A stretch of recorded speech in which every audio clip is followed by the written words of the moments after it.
Paul F. Tompkins recaps the American Idol premiere. I haven't watched a full episode of American Idol in years. Maybe the year Taylor Hicks won. He won, right? Or did he come in second to Josh Hartnett or someone? Now I can't remember why I know who Josh Hartnett is. Anyway, I somehow managed to not go crazy and drown myself in the tub as a result of not watching American Idol. I was fine living my life without it. But when Vulture asked me to do their AI recaps this season, well, I jumped at the chance. Because they offered to pay me $5 a word. So I am very happy to watch the season of American Idol, the television program on the Fox television network about a televised singing competition on television. Now, I understand there has been some upheaval on Idol in recent years. Center part enthusiast Simon Cowell felt it was time to laterally move on. He'll be judging some other show exactly like this one. Recapping that show will be someone else's burden. And after trying various combinations of unpleasant and faux pleasant people as judges, the dust has settled, and we have a new tribunal in place. Original Pitchy Priss and Black Drew Carey, Randy Jackson, has been joined by two superstars, former actress/eventual Zsa Zsa Gabor successor Jennifer Lopez, and a creature some say is a living candle, but whom I believe to be the ghost of Steven Tyler. Despite all the changes, this show is pretty much exactly where I left it.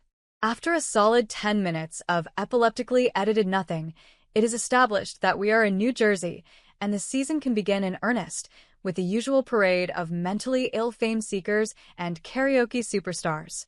First up is Rachel. She's auditioned before. Jennifer Lopez, or Jen Lop, recognizes her from seeing her on TV 4 seasons ago. This thrills Rachel, who proceeds to carry a tune. She carries it well enough. She's in, and on to Hollywood. Okay, we are off to a start, period. Kenzie is next. She, too, sings pleasantly enough. She is also going on to Hollywood. How long have I been watching this episode? I bet not as long as it feels like. Please let something happen. That something is Tiffany Rios, a sort of singing Snooki. Tiffany bursts into tears at the reality of Jen Lop.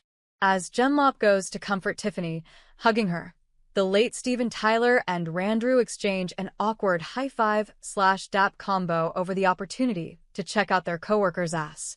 Empathy takes many forms. The show keeps happening. The Steven Tyler apparition is getting increasingly inappropriate and is dressed like a scarecrow of Charles Nelson Riley. Robbie Rosen, who looks very East Coast, you know what I'm saying, sings Yesterday, and everyone is very moved because the Beatles were very good at songwriting. He's in.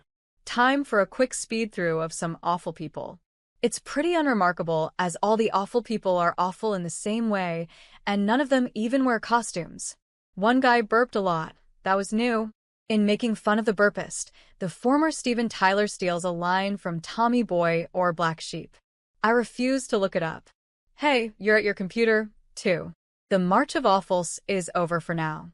A young lady named Ashley Sullivan wanders in from an episode of Breaking Bad and employs the full emotional breakdown tactic to move on to the next round. Hey, if your selection from Thoroughly Modern Millie can't close the deal, fall down and cry. If she starts cutting, I bet she makes it into the top 20. The terrifying Victoria Huggins gets through to Hollywood by singing Midnight Train to Georgia, and thus takes her first steps toward becoming the Sarah Palin of 2041. Watch out for this girl. I am telling you, she has hidden rage.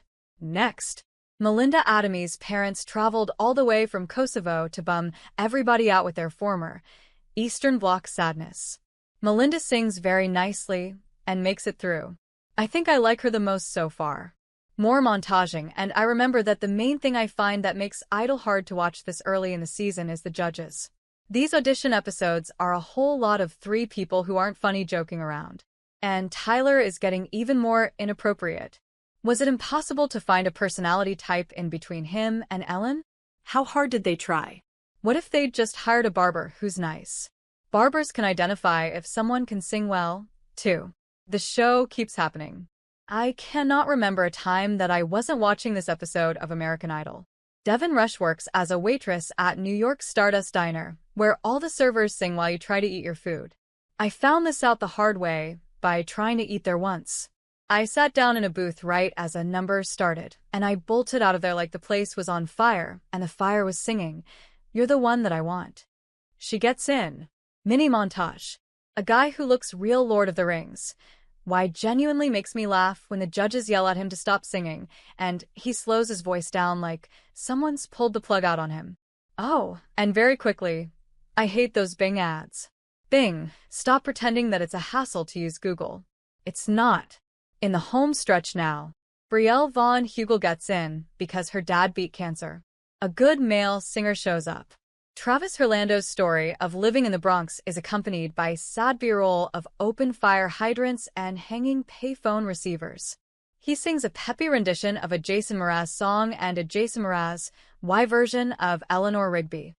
He's in. I bet that hanging payphone helped, though. Oh, I wish you'd seen it. It was just hanging there.